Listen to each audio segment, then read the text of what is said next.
그럼 네. 지금부터 이재명 대통령께서 유럽과 G7 순방 결과를 말씀드리겠습니다. 네, 제가 여기서 여러분들을 뵙는 건 처음이라고 하네요. 네, 반갑습니다.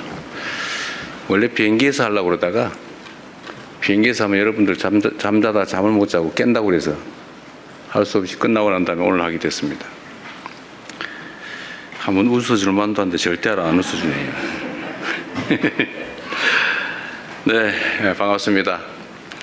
존경하는 국민 여러분, 대통령 취임 후 첫 유럽 순방을 마치고 어제 귀국했습니다. 우연의 일치겠지만 1년 전 제가 취임한 후에 첫 외교 일정으로 G7 정상회의에 참석하고 돌아온 날도 6월 18일이었다고 합니다.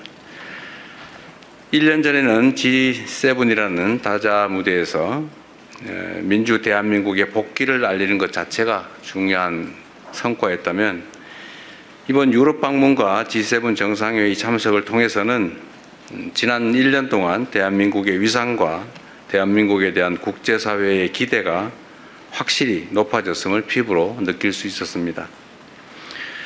모두 국민 여러분의 성원이 있었기에 가능한 일이라고 생각합니다. 이번 순방의 주요 성과에 대해서 말씀드리도록 하겠습니다. 우선 이번 순방은 국제사회에서 대한민국의 위상을 더욱 높이고 국제사회의 현안 해결에 대한 책임감을 확인하는 소중한 계기였습니다.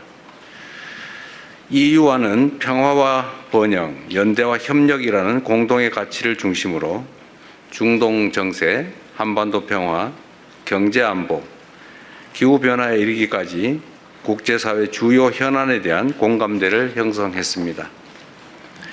G7 정상회의에 2년 연속 초청받아 참석해서 우리나라의 국제적 위상과 역할에 대한 국제사회의 신뢰와 기대를 확인할 수 있었습니다.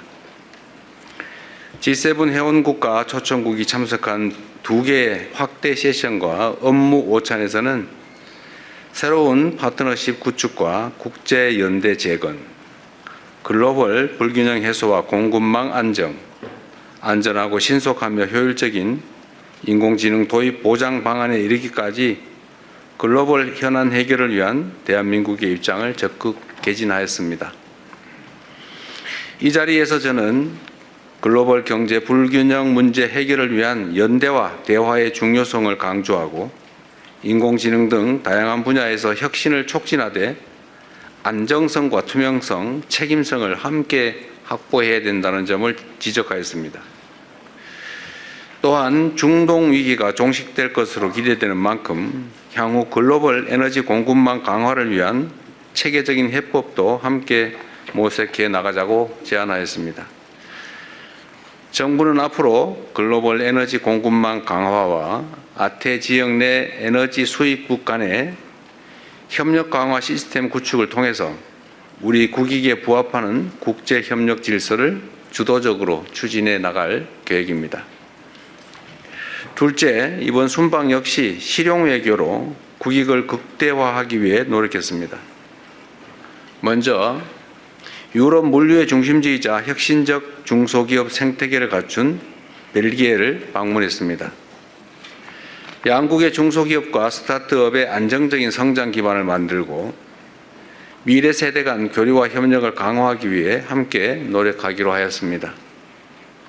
세계 최대의 단일 시장인 EU와의 정상회담에서는 경제, 안보 협력의 새로운 진전을 이뤄냈습니다. 안정적이고 예측 가능한 디지털 교육 환경 조성을 위한 디지털 통상 협정을 체결하였습니다. 마약, 테러 등 초국가 범죄에 보다 효과적으로 대응하기 위한 승객 예약 정보 전송 협정도 타결했습니다. 이를 통해 한국과 EU 간 디지털 협력과 국민 안전을 위한 공조 체제가 한층 강화될 것으로 기대됩니다.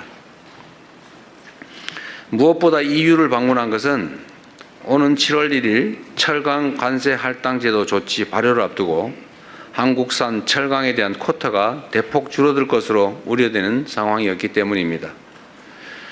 이러한 조치가 무역 장벽이 되어서는 안 된다는 우리의 확고한 입장을 EU 지도부에 전달하였고 FTA 체결국이자 전략적 파트너인 한국에 대한 각별한 배려를 당부하였습니다.